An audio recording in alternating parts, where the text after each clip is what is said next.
Welcome back. Now, cast your mind back 3 months, back to the days before the live finals when 12 acts in 4 groups were all dreaming of last night's final. Well, Holly and I wrote down our winning predictions based on what we'd seen in the preliminary heats. So when Hannah Barrett left the race, so did my dreams of winning this particular game. So we'll open this up. Now, we'll bear in mind here that this was before we knew anybody. This was on absolute first impressions. So this was my one. I'm opening mine. And I said, Hannah, if her voice holds out, that was... Which it did. Which it did. Which it did. And I put Nicholas. Well, so I actually did all right. But very well. we didn't put you. Which now, when you see you last night and throughout actually all of the live shows, it's quite unbelievable that we didn't, because... Well, it became very apparent, I think, quite soon on that you were a runaway success. Yeah. And if we'd done those predictions 2 or 3 weeks later, then your name would have been on them, because... And really everyone is saying, my God, she's got this in the bag. It was yours to lose, really, rather than yours to win. Yeah, just the whole process has just been... It's been a massive roller coaster the whole time, and I've never seen myself as winning the competition. A very good friend of mine who's a footballer said that they take it game by game. And it's the same with this. We took it week by week, and I did personally. I always set myself up to be in the bottom 2. Yeah. You know, that was just my way every week. And then I set myself a little target, and every week I did it. So I never sort of went, yeah, I could win this. I've never said that at all, because you just don't know. So now that you have, how does that feel? To be perfectly honest, I haven't actually sat down and reflected on it yet. So it's literally been non-stop, and I tried to get as much sleep as I possibly could last night. And I bet. My life has completely changed now, and you know, my kids are so happy that they're going to get their mummy back for Christmas, and my husband's dying to get me back in the house and have me hoovering and all sorts. So back to reality. Yeah. Well, we did the cards there at the expense of the obligatory montage, and so you know, let's get this back in order and let's have a look. And here it is. It's been made. Listen. Oh God! I mean, it's a real journey that you've been on, isn't it? I mean, you know, everyone bandies that word around, but I mean, you look at you at the beginning. Physically, you're a completely different person. I've lost 2.5 stone up to now. Have you really? Yeah, 2.5 stone. Do you recognise yourself? I mean, but you were saying last night, it was something you said the show's given me back who I was. Yeah. That you'd lost yourself along the way. Yeah. I think once you get into I think everybody does it, when you get to a certain part of your life, you get a bit content and you get a little bit relaxed with yourself, and you eat lots of sweets and you just chill out and munch in front of the TV. And I think that's what I was doing a lot of the time, and I didn't really take care of myself. And it's taken something like this to actually look at myself and think, you know what, I need to do this for myself. So, and that's exactly what I did.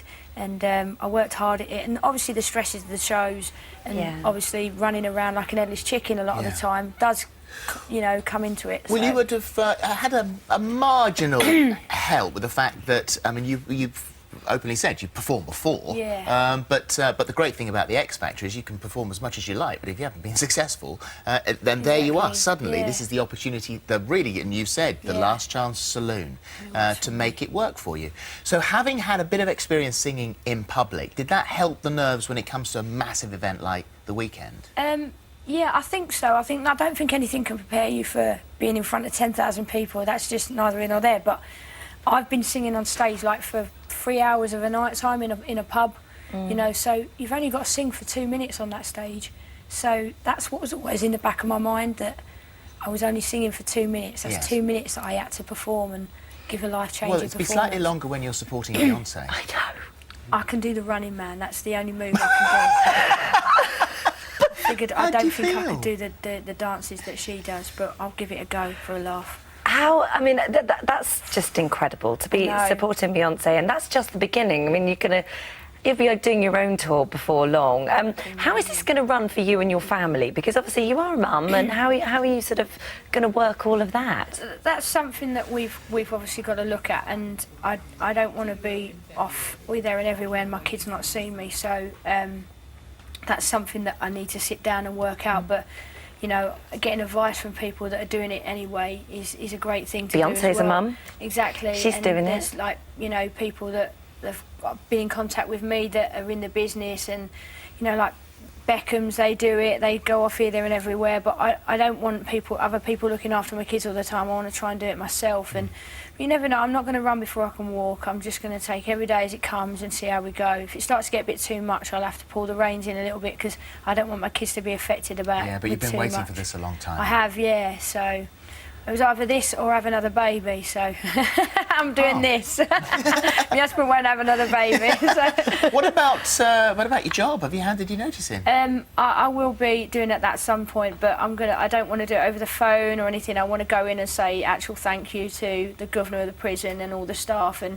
just sort of show my gratitude because the day of my audition I was supposed to be working and they gave me all the time off. Oh, imagine if so they that hadn't I could go done. and audition exactly. So I owe it to them really to, you know, because I would have just said, oh, okay, I've not got the day off, I won't go. Yeah. So, but they said, yes, definitely, you go ahead and do it, and they've been really supportive. But you're also you're such a lovely person. You're so down to earth, and you were saying last night that there was a red sofa with the words X Factor winner written. Yeah, written on and it was like, it was just this massive sofa in the VIP bit, and everyone was watching. I went and sat down and saw this like laminated piece of paper that said it's a reserve for the X Factor winner, and I just literally got it, threw it over there, and went, "Come on, everybody, come and sit down," because I just felt a complete plum sat there on my own. You know, this is, you know, I'm still me at the end of the day. I sat there with a glass of Coke, just sat there, and everyone was calling me over for photos, and I was lapping it up. I loved it, yeah. What's your agenda now up to sort of Christmas? What's your schedule? Can you go home and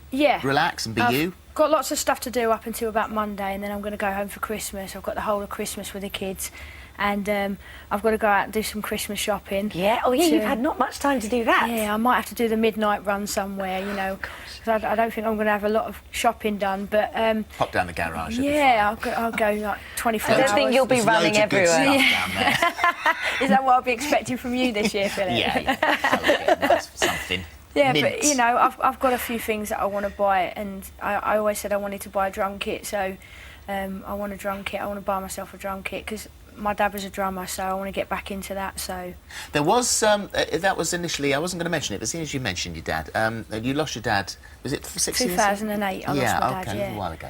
And you had applied to the X Factor, and there was talk in the papers that you'd said if I'd said that I was in the process of losing my dad, then I might have got through because I had a sob story, but I didn't want to share it at that time. No, I didn't want to share it at that time, and the thing is, with this show, people want to be able to connect with you in any way that they feel they can. I feel like people have connected with me because I'm a working mum, I'm a prison officer, and as the show's gone on, there's a sob story, and I think when people saw my nan up the stage, everybody was like, I know. so heartfelt, and because my nan was so emotional, but you know, losing my dad at the time, if I'd have mentioned that, people would have connected with that, and that's what makes a good programme, because people just want to be able to connect with somebody that's on the TV. So I sort of said, you know, if I'd have, you know, told them that my dad was dying or whatever, they would have sent the cameras around, because that, you know, that does make good TV, and people want to connect with someone that's they're watching, and I feel that's what I've done now. But at the time, it was just too raw for me to mention. Well, you never would have believed it, that, you know, you've waited a long time for it, but your timing has been perfect. Will you do me a favour? Will you promise to come back and sing for us in the new year? Oh yeah, that'd be a definite, yeah. Good. Oh, good. Have a lovely Christmas. You deserve a big old rest. Well done. Congratulations. Thank you so much.